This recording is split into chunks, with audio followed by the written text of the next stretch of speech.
ஆண்டவர்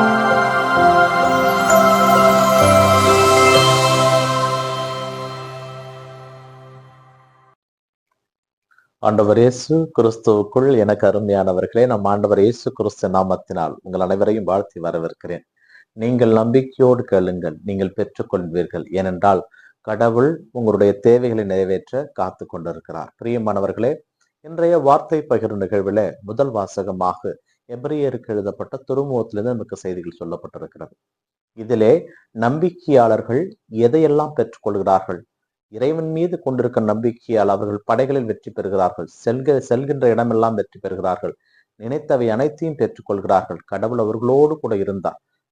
அப்படிப்பட்ட அந்த மக்களை இந்த உலகம் ஏற்றுக்கொள்ள தகுதியாக இல்லை. அவர்கள் பாறை இடுக்குகளிலும் மலை குன்றுகளிலும் வாழ்ந்தார்கள். அவர்களை மக்கள் வெறுத்தார்கள். ஆனால் கடவுள் தங்களுக்கென்று ஒரு திட்டத்தை நிறைவேற்றி தரும் அளவிற்கு அவர்களுக்காக காத்து கொண்டிருந்தார் என்று முதல் வாசகம் நமக்கு செய்தி சொல்லப்படுகிறது.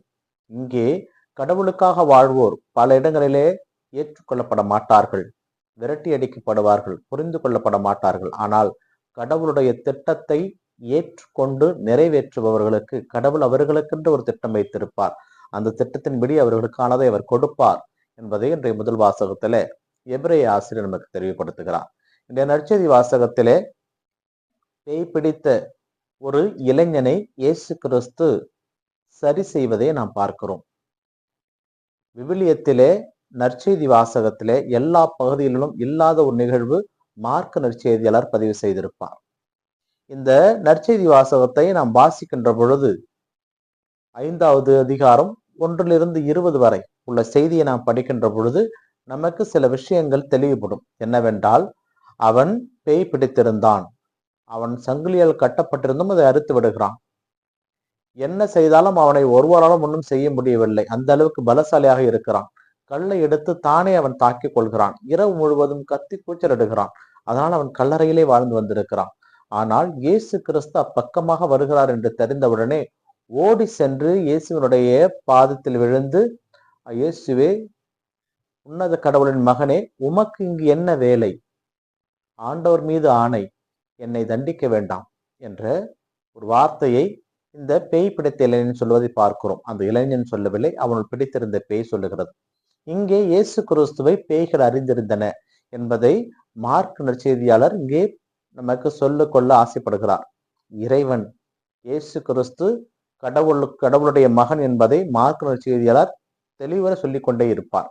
ஆக பேய்கள் அவரை பார்த்தவுடன் தண்டனிட்டு வணங்கியதை இவர் இங்கே நமக்கு தெளிவுபடுத்த விரும்புகிறார். இந்த நிகழ்விலே அவனை விட்டு வெளியே போ என்று தீய ஆவிக்கு ஆண்டவர் இயேசு கிறிஸ்து கட்டளையிடுகிறார். ஆனால் அவன் அதற்காகத்தான் என்னை தண்டித்து விடாதீர்கள் என்று சொல்லுகிறான். இப்பொழுது உன் பெயர் என்று கேட்டபோது இலேகியன் என்கின்ற பெயரை சொல்லுகிறான். இலேகியன் என்றால் லத்தீனிலே ரோமை படை வீரர்கள் 6000 பேருக்கு மத்தியில் இருக்கின்ற ஒரு படை, அதனுடைய தலைவன் பெயர் தான் இலேகியன். அதனால் தாங்கள் பல பேர் இருப்பதாகவும் இங்கே நாங்கள் ஒன்று சேர்ந்து இருப்பதாகவும் இந்த இடத்திலிருந்து எங்களை விரட்டிவிட வேண்டாம் என்று அந்த பேய் கேட்டுக்கொண்டதற்கு இணங்க இயேசு அவர்களை பன்றிகளுக்குள் அனுப்புகிறார். அவை செங்குத்துப்பாறையிலிருந்து விழுந்து மடிந்து விடுகின்றன.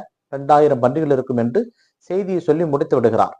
ஆனால் நாம் நற்செய்தி வாசகத்தில் எங்கேயும் காணாத ஒரு செய்தியை மார்க் நற்செய்தியாளர் இங்கு பதிவு செய்கிறார். என்னவென்றால், எல்லா இடத்திலும் இயேசு கிறிஸ்து தான் மற்றவர்களை குணப்படுத்துகின்ற பொழுதும் அவருடைய தேவையை நிறைவேற்றுகின்ற பொழுதும் இயேசு கிறிஸ்து அவரிடம் சொல்லுவது, இதை வெளியே சொல்ல வேண்டாம், இதை யாரிடம் சொல்ல வேண்டாம், இந்த வார்த்தையை அடிக்கடி பயன்படுத்தி கொண்டே இருப்பார். அவர் இந்த இடத்திலே மட்டும் அந்த பேய் பிடித்த இளைஞனை மக்கள் வந்து பார்க்கிறார்கள். அவன் ஆடை அணிந்து தெளிவோடு பேசிக் கொண்டிருப்பதை பார்த்து மக்கள் பயப்படுகிறார்கள். இது மிகப்பெரிய எதிர்மறையான ஒரு எண்ணங்களாக நமக்கு இருக்கலாம். பேய் பிடித்த பொழுது அவன் ஆடையின்றி இருந்தான். மக்கள் அவனை போகும்போது வரும்போதும் பார்த்தார்கள், பயந்தார்கள், பேய் பிடித்திருக்கிறது என்றார்கள். இப்பொழுது அவன் திருந்தி இருக்கிறான். அவனிடம் இருக்கின்ற பேய் விரட்டப்பட்டிருக்கிறது. அவன் முழு மனிதனாக மாறி இருக்கிறான், ஆடை அணிந்திருக்கின்றான், தெளிவாக பேசுகிறான். ஆனால் மக்கள் அவனை கண்டு மீண்டும் பயப்படுகிறார்கள், அச்சம் கொள்கிறார்கள், இயேசுவை அங்கிருந்து போகும்படி சொல்லுகிறார்கள். இப்பொழுது அந்த இளைஞன் பேய் பிடித்து அந்த பேய் விடுபட்ட அந்த இளைஞன் இயேசுவிடம் தன்னோடு தானும் உங்களோடு வருகிறேன் என்று சொன்ன பொழுது முதன்முறையாக இயேசு கிறிஸ்து சொல்லுகிறார், நீ எங்களோடு வர வேண்டாம், உன் குடும்பத்திற்கு போ. ஆண்டவர் உமக்கு செய்தவை அனைத்தையும் உம் உறவினர்களுக்கு அறிவி. என்று சொல்லிவிட்டு அவர் கடந்து போவதாக மார்க் நற்செய்தியாளர் பதிவு செய்திருக்கிறார். பிரியமானவர்களே, அந்த மனிதர் தெக்காபொலி நாடெங்கும் இயேசு கிறிஸ்து அவருக்கு செய்ததை அறிவித்துக் கொண்டிருந்தார் என்று மார்க் நற்செய்தியாளர் முடித்திருப்பார். இந்த வாசகங்களை நாம் கேட்கின்ற பொழுது பேய் பிடித்த இளைஞன், அந்த வார்த்தையை நாம் மனதில் வைத்துக் கொள்ளலாம். பேய் பிடிக்கிறது. பேய் பிடிக்கிறது என்றால் என்ன? அசுத்த ஆவி பிடிக்கிறது. இன்றைய நாளிலும் அந்த அசுத்த ஆவி இருக்கிறதா என்று பார்த்தால் அசுத்த ஆவி பேய் என்பது இல்லை. அந்த பேயை நாம் தான் அறிவித்துக் கொள்கின்றோம். அது பணப்பேயாக இருக்கலாம், ஆணவ பேயாக இருக்கலாம், சாதி பேயாக இருக்கலாம், நான் தான் பெரியவன் என்கின்ற ஆணவ பேயாக இருக்கலாம். இந்த பேய்கள் தான் நம்மை இன்று பிடித்துக் கொண்டிருக்கின்றன.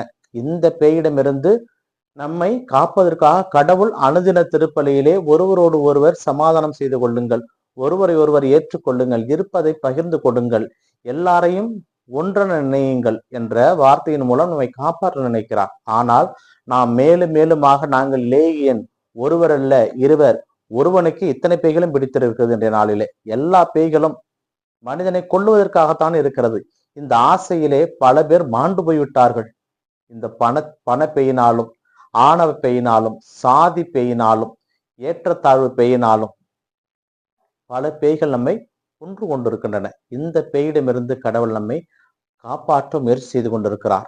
அவருடைய குரலுக்கு நாம் செவி கொடுப்போமானால் நம்மையும் அவர் மனிதனாக மாற்ற முயல்வார்.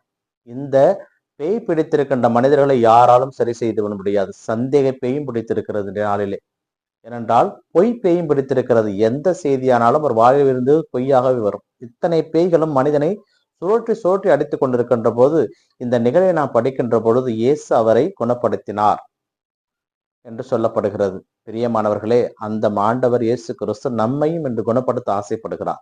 அவரை நமக்குள் வர அனுமதிக்க வேண்டும். அவர் நமக்குள் வர அனுமதித்தோம் என்றால் இத்தனை பேய்களும் நம்மை நெருங்காது, நம்மை தொடாது, நம்மிடம் வராது. அப்படி இந்த பணப்பேய், ஆணவ பேய், திமிர் பேய், சாதி பேய், ஏற்றத்தாழ்வு, சந்தேக பேய், இந்த பேய் விரட்டினால் கூட நம்முள் இருக்கின்ற சில பேய்கள் இருக்கின்றன.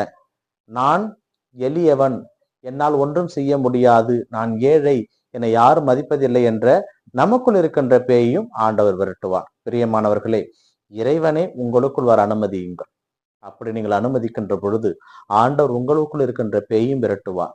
முதல் வாசகத்திலே சொல்லப்படுகின்ற நம்பிக்கை நிறைந்த சொற்களால் நாம் இறைவனை நோக்குகின்ற பொழுது அவர் நம்மை எல்லா விதத்திலும் ஆசீர்வதிப்பார். நம்பிக்கையோடு நாம் இருக்க வேண்டும்.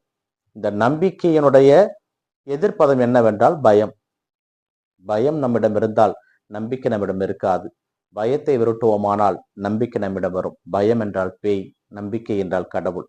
நம்மிடம் இருக்கின்ற பயம் என்ற பேயை விரட்டுவோம். நம்பிக்கை என்ற கடவுள் நம்மோடு தங்குவார். அதற்கான ஆசி வேண்டி தொடர்ந்து ஜெபிப்போம். இந்த நாள் உங்களுக்கு இனிய நாளாகவே அமையட்டும். இறைவன் இயேசு என்றென்று வாழ்த்த பெறுவாராக. ஆமேன்.